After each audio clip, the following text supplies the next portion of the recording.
বর্ডারে আর একটা হত্যা হলে ভারতের সাথে সমস্ত বাণিজ্য বন্ধ করতে হবে। আসেন, আজ থেকে ভারতীয় যে যেখানে চাকরি করে তাদের ওয়ার্ক পারমিট বাতিল করেন। যেসব গার্মেন্টস ফ্যাক্টরিতে ইন্ডিয়ান যারা আছেন, যাদেরকে চাকরি দেওয়া হয়, সেসব গার্মেন্টসকে আপনারা কি করবেন? বয়কট করবেন।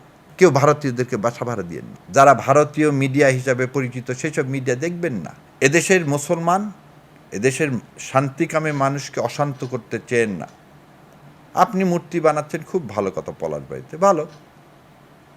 কেন আপনি ঢাকেশ্বরী মন্দিরে এসে বানান না কেন? আপনার যত ইচ্ছা ঢাকেশ্বরী মন্দিরে বানান। আরও ভাই বানানোর দরকার হলে আপনার একটা বোধহয় মন্দির আছে কোথায়, সরোয়ার্দী উদ্যানে, সেখানে বানান।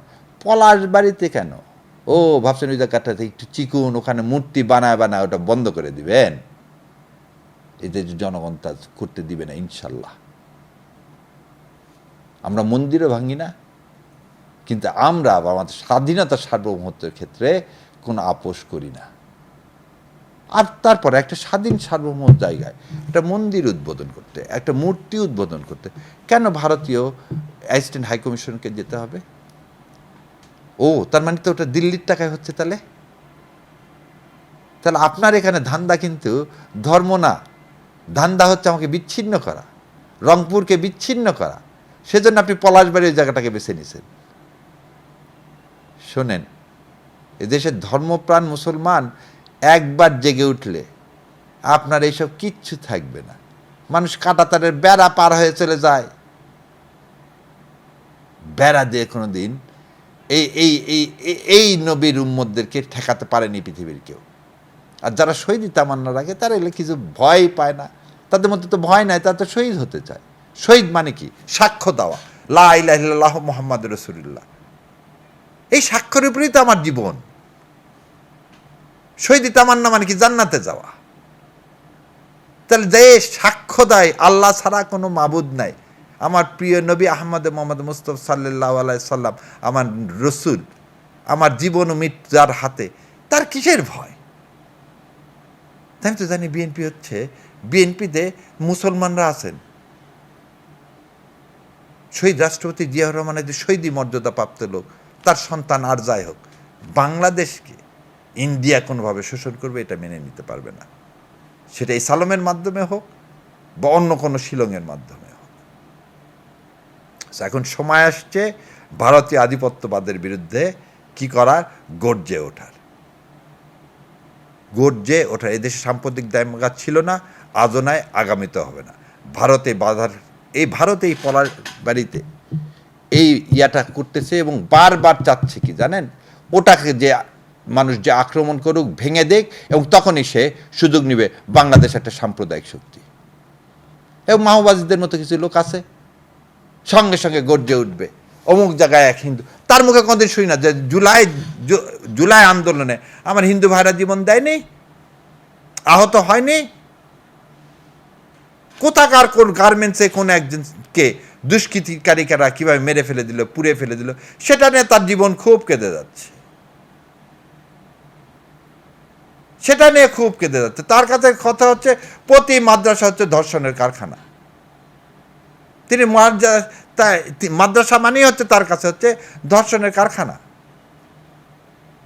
কিন্তু তিনি তানজিবুল দেখতে পায় না, তিনি আজাহারিদেরকে দেখতে পান না।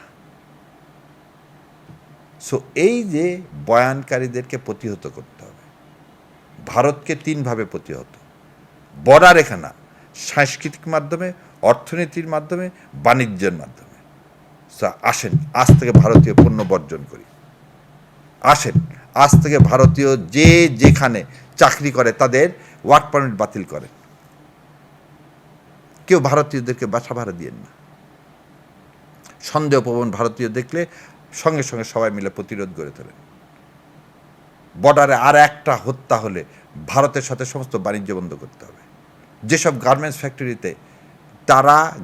ফ্যাক্টরিতে ইন্ডিয়ান যারা আছেন, যাদেরকে চাকরি দেওয়া হয়, সেসব গার্মেন্টসকে আপনারা কি করবেন? বয়কট করবেন।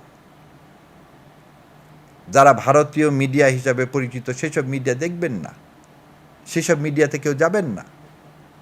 তো ইনশাল্লাহ সেদিন খুব দূরে নয় যেদিন আমরা সবাই এই ভারতের আধিপত্যবাদের বিরুদ্ধে রাস্তায় নেমে যাব। সো বর্ডার শান্ত হোক, এটাই আমরা চাই। বর্ডারে আর কোনো গুলি নয়, আর কোনো পুশিন নয়। কোনো বাঙালির খেয়ে দিয়ে কাম পড়েনি, দিল্লি যাবে আর কলকাতা যাবে। কলকাতার অবস্থা, কলকাতার লোক এই দেশে আসে খাওয়ার জন্য। সে ইনশাল্লাহ রুটি রুজির জন্য আমরা ওখানে যাই না, আমরা গেলে আমেরিকা যাই। সে আমেরিকা যাই, আমরা দিল্লি যাই না। অতএব দিল্লি থেকে এইসব ঠেলে দিবে, কারণ দিল্লি তো খেতে পারবে না, মানুষ না খেয়ে মারা যায়। সো দয়া করে তেল নেওয়াটা বন্ধ করেন। ভারতের চাকা এমনি বন্ধ হয়ে যাবে, আপনার পায়ের কাছে এমনি লুটে পড়বে, আপনার ভারতের কাছে যেতে হবে না। আর যারা এরকম বুদ্ধি দিচ্ছে আপনাকে, ভারতের বুদ্ধি শুনে যে না এটা করতে হবে, ওটা করতে হবে, ভারত ছাড়া চলতে পারবে না, ভারত বৃহৎ দেশ, ভারত চারিদিকে আমার, এইসব যারা তুলবে তখনই ভেবে নেবেন যে এরাই হচ্ছে দেশের শত্রু, এরা হচ্ছে স্বাধীনতা সার্বভৌমত্বের শত্রু, এরাই হচ্ছে দাস, এরাই হচ্ছে সেই মুজিবের স্বপ্ন দেখে ভারতের মধ্যে বাংলাদেশকে বিলীন করে দেওয়া। ইনশাল্লাহ সেটা হবে না। ইনকলাব জিন্দাবাদ। প্রথম কথা হলো যে কাউকে ব্যক্তিগতভাবে কথা না বলে। প্রথম জিনিস হচ্ছে যারা স্বাধীনতা সার্বভৌমত্বের পক্ষে কথা বলবে তাদেরকে কোণঠাসা করতে চাবে, এটা হচ্ছে তাদের মিডিয়ার পরিকল্পনা। আপনি হয়তো দেখছেন এখন টিভির কথা দেখছেন, এখন টিভি কার? সিটি গ্রুপের। তো সিটি গ্রুপ থেকে 4 জনকে মুখ বন্ধ করে দিবেন, মুখ বন্ধ করতে পারবেন না। এটা তো ভয় দেখাচ্ছেন যে অন্য সাংবাদিকরা যেন এটা দেখে কি কথা না বলে। শোনেন, পেইড এজেন্ট আছে, ওই যে দেখলাম ইয়াতে, ওই টিভির নাম কি, ইটিভিতে একটা ভদ্রলোক আছে, মুখে একদম সব সময় বঙ্গবন্ধু বঙ্গবন্ধু বলতে ফেলা তুলে ফেলে দেয়, বঙ্গবন্ধু বঙ্গবন্ধু তুলে ফেনা তুলে ফেলে দেয়। এদিন রাগ করে বলছিলাম, এবং তারপর তারা ওই টিভিতেই যায় না। তা আমার মুখ কি বন্ধ করতে পারছেন? মুখ কণ্ঠ কোনদিন বন্ধ করা যাবে না। উনি ওখানে টিভিতে যে কয়দিন চাকরি করবেন, তাবেদারি করবেন ওই কয়দিন। আমরা যখন ইনশাল্লাহ আমাদের জুলাই বিপ্লব সফল হবে, তখন এইসব লোকের এই দেশে ঠাঁই হবে না। এই আনিস আলমগীররা এরা এই তাবেদারি করে কয়দিন চলবেন? মানুষ এদেরটা দেখেন না। আনিস আলমগীর, মাহবুব আজিজ, এদেরটা দেখেন না। আপনি কখন দেখবেন? আমি চ্যালেঞ্জ করে দিলাম, 99% হচ্ছে এই মুজিববাদী আওয়ামী লীগ সন্ত্রাসীরা দেখেন, এবং কমেন্টগুলো পড়ে দেখেন, কারণ তাদেরই পৃষ্ঠপোষকেরা। ওই যে আর একটা আছেন আনিস আলমগীর, মাহবুব আজিজ, আর একটা হচ্ছে নাম হচ্ছে পান্না। এদের কাজ কি? এদের কাজ হচ্ছে আমি বয়ান নিয়ে আসে না, ভারতের টাকায় চলে এরা, ওই জন্য ভারতের বয়ান দিতে। আর ভারতের বয়ান মানে হচ্ছে ধর্মনিরপেক্ষতা, ইসলামের বিরোধিতা, এর বাইরে এদের কোনো কাজ নাই। সো ইনশাল্লাহ ইসলাম বিজয়ের মালিক আল্লাহ সুবহানাহু ওয়া তাআলা, ইসলাম বিজয় হবে, এবং সেটা যে কোনো ফর্মে হোক ইনশাল্লাহ হবে।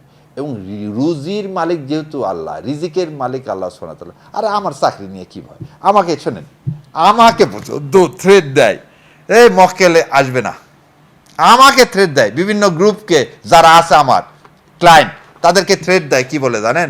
না, ওনার কাছে যাওয়া হবে না, যে কোনো মুহূর্তে কিছু হয়ে গেলে। আর উনি ভারতের বিরুদ্ধে বলে, আপনাদের সাথে তাহলে ভারত ব্যবসা করবে না। আল্লাহ দিলে রুটি রুজির অনেক বরকত, রুটি রুজির অনেক বরকত। আলহামদুলিল্লাহ, আল্লাহ হজ করে নিয়ে আসলো। হজে গেলাম একটা গল্প শুনে, আরাফাতের ময়দানে আমি একটা কোনায় এক জায়গায় বসে আছি চেয়ার নিয়ে, একটা লোক আসে আমাকে বলতেছে, আপনি ব্যারিস্টার শাহরিয়ার না? আমি দোয়ার মধ্যে ছিলাম, আমি তাকায় বললাম যে হ্যাঁ ভাই। বলে আমি অস্ট্রেলিয়ায় থাকি। আমাকে জড়ায় দিল, ধরে আমাকে 2 বোতল পানি ওখানে রেখে দিয়ে আস্তে করে চলে গেল। এটা হচ্ছে নিয়ামত। আমি মানুষকে চিনি না, এই যে আপনাদের মাধ্যমে কথা বলতে পারে, হয়তো এই কথাটা ওনার প্রাণের কথা, সেজন্য উনি মনে রাখছেন। একটা জিনিস সবসময় মনে রাখতে হবে, হাদির জানাজায় কাউকে দাওয়াত দিতে হয়। হাদির জানাজায় হচ্ছে আসল বাংলাদেশ। আর এক হাদি মরে গেছে, ইন্ডিয়ার বিরুদ্ধে কথা বলার কেউ নেই। আমাকে বিভিন্ন জন বলে, এইভাবে বলেন না ভাই, এই দেশ ভালো না, আপনার জীবন যে কোনো সময় চলে যাবে, কি হবে?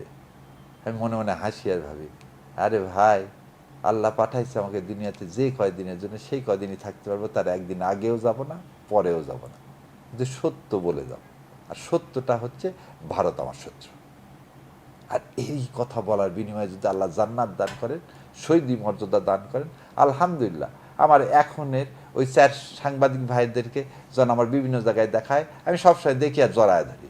কী কারণে জানেন? আল্লাহ তাদেরকে উত্তম পুরস্কার দান করবেন ইনশাল্লাহ, এবং সেটা এখন টিভির চেয়ে আরও ভালো জায়গায় দান করবেন। সো আল্লাহ কোনোদিন কারো পথ বন্ধ রাখে না, মুমিনকে পরীক্ষা করা ছাড়া। সো আল্লাহ আমাদের সবাইকে ওই ভাইদেরকে এখন টিভির ওনাকেও বলবো, শোনেন, আপনিই বা চিরদিন থাকবেন তার কি মানে? আবার যে আপনাদেরকে এই যে মব মব বলা শুরু করছেন কেন? কারণ অন্যের প্রতিবাদ করলে এখন আপনারা বলছেন এটা মব।